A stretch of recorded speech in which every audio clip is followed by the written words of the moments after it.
폐경 후 많이 발생하는 자궁내막암, 의심해야 하는 증상을 미리 숙지해 증상 발생 즉시 병원을 방문하면 귀중한 생명을 구할 수 있습니다. 과연 어떤 증상들이 있을까요?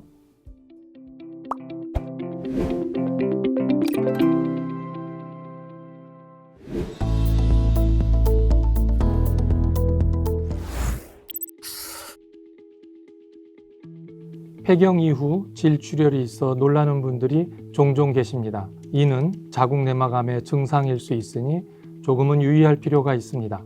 자궁내막암은 주로 여태까지는 선진국 여성들에게서 많이 발생했지만 우리나라 또한 경제 성장에 따른 생활 수준의 향상으로 그 발생 빈도가 점점 증가하는 추세라 더욱 주의가 필요합니다. 자궁내막암이란 생리할 때 한 달을 주기로 두꺼워졌다 떨어져 나가는 자궁의 가장 안쪽 면인 자궁의 내막에 발생하는 암을 말합니다. 대부분 40세에서 60세 사이에 발생하지만 드물게 40세 이전이나 70세 이후에도 발생하는 경우가 있습니다.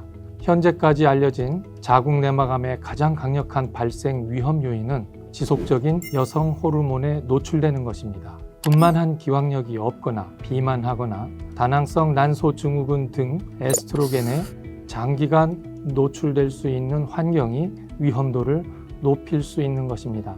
비만 혹은 과체중 여성에서도 역시 지방 조직에서 여성 호르몬인 에스트로겐의 생성이 증가하기 때문에 자궁내막암의 발생률이 높아집니다. 이외에 임신과 분만을 2번 이상 경험한 경산부 여성보다 임신한 적이 없는 미산부 여성에서는 약 2배에서 3배의 발생 빈도를 보이고 월경 불순, 무배란성 월경에 의한 불임증이 있는 경우에도 역시 발생률이 높아집니다. 고혈압과 당뇨병 또한 발생 위험도를 높인다는 보고가 있는데 이는 비만이 있는 여성에서 고혈압과 당뇨의 위험도가 증가하기 때문입니다. 유방암 치료제로 사용되는 항에스트로겐 제제인 타목시펜을 장기간 복용했을 경우에도 발생 위험도가 증가합니다. 폐경 후 에스트로겐 보충요법을 받게 되면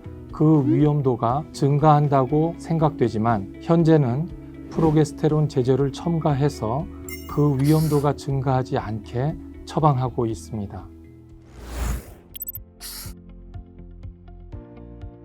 자궁내막암의 약 90%에서 부정질출혈 또는 질분비물 양이 증가하는 증상이 있습니다. 자궁내막암을 조기에 진단하지 못하고 다른 장기에 전이되면 하복통, 압통, 혈뇨 또는 빈뇨 등의 증상을 느끼게 됩니다. 그 위에 심하면은 요통까지도 생길 수 있습니다. 복강 내 전이가 있는 경우에는 복부 팽창, 조기 포만 또는 장폐색 등이 나타날 수 있고 체중 감소와 전신 세약, 출혈로 인한 빈혈 등이 발생할 수 있습니다. 단 5% 미만에서는 이러한 증상이 없을 수도 있기 때문에 정기적으로 검진을 받아보시는 것 또한 추천드립니다. 폐경 후 질출혈은 모두 자궁내막암의 증상인가요? 라고 묻는 환자들도 계십니다. 폐경기 질출혈의 원인은 매우 다양하고 약 10%에서만이 자궁내막암과 관련이 있습니다. 하지만 질출혈이 일어난다는 것만으로도 건강에 문제가 있을 수 있다는 뜻이기 때문에 산부인과를 방문할 것을 권고합니다. 특히 폐경 전 35세 이상의 여성에서 불규칙한 자궁출혈, 무월경, 월경 과다 증상 등이 있으면 반드시 자궁내막에 이상이 있는지 없는지 살펴봐야 합니다. 자궁내막에 문제가 생기는 자궁내막 증식은 자궁내막암이 발생하기 전 단계인 전암 단계의 하나로서 초기 증상이 나타나는 단계를 말합니다.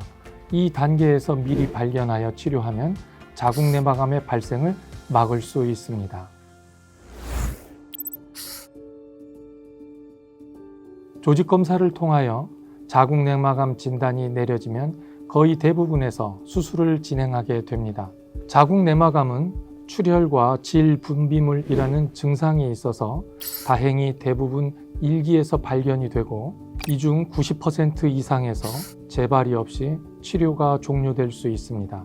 그러나 진단이 늦어져 병기 3기 이후에 발견될 경우에는 5년 생존율이 50% 이하로 급격히 감소하므로 정기검진과 조기 발견을 통한 치료가 매우 중요합니다. 자궁적출술과 함께 필요한 경우 양측 난소절제술을 시행하고 위험인자가 있을 경우에는 골반, 대동맥, 림프절 절제술을 같이 시행합니다. 최근에는 병기 1기와 2기에 진단된 경우에는 복식 자궁적출술 대신에 복강경을 이용한 수술을 시행하고 있습니다.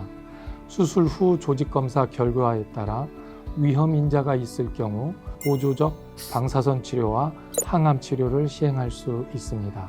자궁내막암을 예방하기 위해서는 비만을 조심해야 하며 당뇨병과 고혈압에 대한 조기 진단 및 치료가 선행되어야 합니다. 폐경 후에 복용하는 호르몬 제제는 반드시 전문의와 상담하여 그 종류를 결정하고 오용하지 말아야 합니다.